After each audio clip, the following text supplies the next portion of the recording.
Well, I'm very excited for the players and the staff, and it's the last piece for a great season.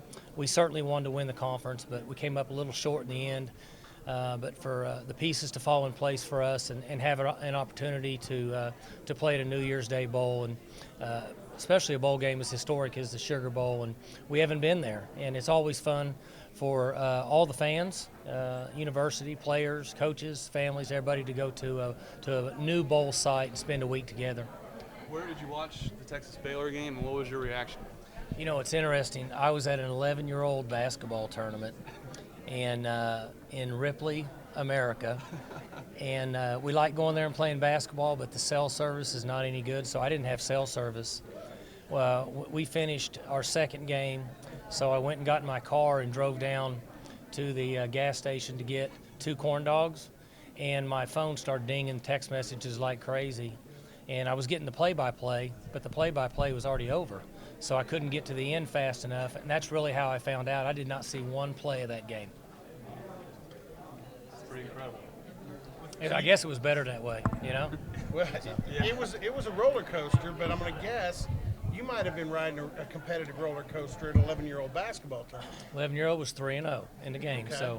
so they did good. No, they had a lot of fun. Saw a lot of crazy parents in the stands, but once I found out, I was very excited, as I mentioned, and so of course Coach Butler is already calling and trying to make plans, and it's been an exciting 12 to 18 hours for all of us, and I'm excited about seeing the players tonight at the banquet because I know they're overjoyed to be in such a great bowl. Coach, you had mentioned on the teleconference that you would cross paths with Chad Kelly in recruiting their quarterback. What are your impressions of the guy?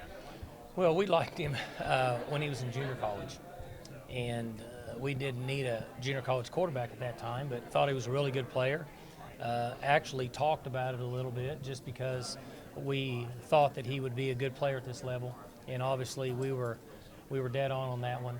It was very competitive. Obviously the family he comes from and their background in Buffalo. And so we're looking forward to it. They've got a really good football team.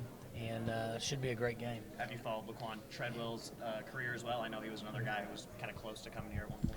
He was real close, in our opinion, maybe not in his, but in our opinion, I thought we were really close on Laquan. Following from a distance. We don't get a lot of a tape on Ole Miss because they're not in our league, so we see him sometimes if we're waiting to play another game. But, they've got they've got some guys that are going to be potential first-round picks. They've recruited very well there, and so we'll certainly have to have some good practices and be ready to play in this game.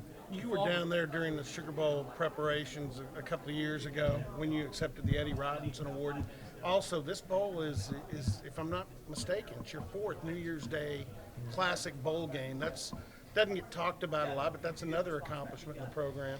Yeah, it says a lot about Oklahoma State football. It says a lot about the commitment our players have had, but to be in a bowl, a game of this magnitude, and there's so many things that I guess kind of go untalked about, and the number of advertisement from now to these games are played, how many times it's going to be on TV, and Oklahoma State's brand is right there next to the top teams in college football. So it's a big step for our football team and our program and the university. In my opinion, these are huge opportunities for the university to continue and grow and spread our brand across the country. You were asked, too, in the news conference about Mike Yurcich. I guess that just came out yesterday that Tulane is, I don't know if they've called and asked permission what the protocol is, but that he's being mentioned. Nobody calls and asks permission anymore about anything. 1-800 hire Coach Gundy's coaches is in effect, so we've already fielded a few calls, but the phone call is always nice, but it's not really necessary anymore. Things happen really fast in the world we live in. And Mike's going to get an opportunity to interview for maybe more than one head coaching job. And, I think he's a really good prospect and a bright young mind in our profession. And at some point, and I'm speaking for him now, you would have to ask him. I'm guessing that he would like to be a head coach at some point.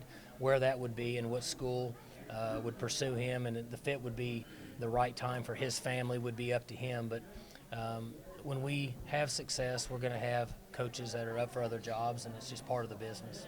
With all the bowl game did for your program last year, I know you kind of just talked about this, but what can this opportunity do for the team and program as well?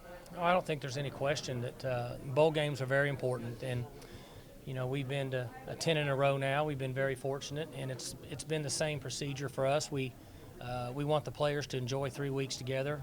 We're going to practice hard. We're going to take some time off when we get on location. We'll practice hard 3 days. We'll have a couple light days, and we'll go play hard in the game. So we want it to be a great memory for our players, but we also want to be very competitive on game day. What's Mason Rudolph's status for the bowl game? I would expect him to play. I think that he will practice the 4 practices we have, the last 4 practices prior to the players going home for a few days before we meet at the bowl site. He won't practice over the next couple weeks, but I think he'll catch the end and then should be practicing at the bowl site. Did he have surgery? It's hard to explain. He had a procedure, and what somebody would want to call that, I'm not for sure. I guess you could call it that. I know that his injury was not as severe as what some other players have with the same type of injury. And again, I made a C in biology, as close as I got to being a doctor, so don't quote me on all that, but I would expect him to practice in a couple weeks. Do you have any other injury concerns? I know Chris Carson went down late in Bedlam. We're in good shape. I think 44, 47, Seaton and Jarwin, I call them by their number. I think those guys will be back out with us at the end of the week. I know Seaton will be back.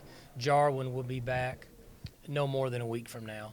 And then he should be full contact the last few days that we practice on site before we go home to meet at the bowl. I think that's it, right? Carson's fine. So, obviously Jimmy Bean and Ryan Simmons won't be with us, but everybody else is healthy. So it'll be nice to get those guys back in the lineup. And, JW was great in the last game. And so until Mason gets back, we'll give him a lot of work. And Taylor Cornelison will get the other work, or the other reps, I should say. And then when Mason gets back, we'll split them back up and move forward. And we'll try to use the same game plan that we used for the majority of the season. Are you thinking that this is Emmanuel Ogden's last game, Mike, or is he really undecided? Well, we put him. Suggesting that he's undecided. I think he's undecided, Bill, but we put him through senior day out of respect for he and his family. And there's been a couple times in the past we didn't do that. And when we talked about it, I kind of said to myself, why not? It's not like he's signing a waiver that says he can't come back. I hope he stays here and gets a master's degree for 2 more years, to be honest with you.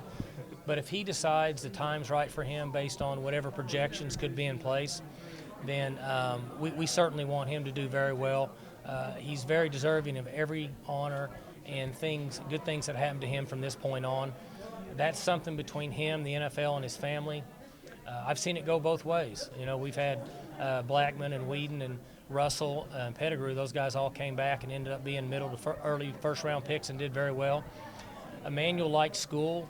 He likes being involved with our team. I think he's comfortable here. So at some point he'll have to make that decision. It's a good place to be in for a young man. Among the guys that you knew were destined to go to the NFL, Mike, is he, among the top 4 or 5 guys you have? I think he's a great prospect, not only physically, but he's very squared away as a person. And you watch him play, he's very unselfish. His work habits are tremendous, as I've said all year. Hardly ever talks. He's a great leader. Had a tremendous upbringing, and I just think he's a great prospect for that level because of what he brings to the table outside of football. How much of a chance is there J.W. Walsh gets a 6th year? I'm guessing the paperwork's going to be filed. Those are low percentage waivers. And your guess is as good as mine when you're dealing with the NCAA. I know there's a procedure that takes place.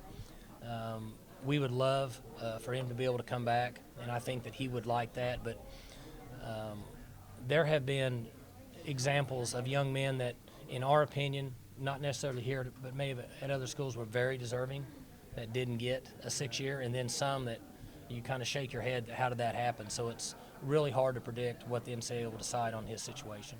Do you have some sort of special trophy for him? Because I mean, you thought he would play a little or some or whatever. In the preseason, then he ends up getting 24 touchdowns. It's just been crazy how efficient. The assistant coaches pick all the awards, and I don't have any idea what decisions they made with those guys, but we have a number of awards, and I would think that he would fit some of that criteria.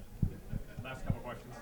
Mike, I know that Dabo at a Clemson is a friend of yours. You've talked about him in the past. You see he threw a pizza party for his fans there. Is that kind of his personality? Somebody told me that last night, that he was going to buy pizza for a number of people or something. 20,000 people. 20,000 people. He must get like one piece each or something. Dabo probably got in a little deep, but at that point, when you get to the position he is, you don't necessarily worry about that. So he had a great year, and I did watch that entire game last night because of Larry, and it was an enjoyable game to watch.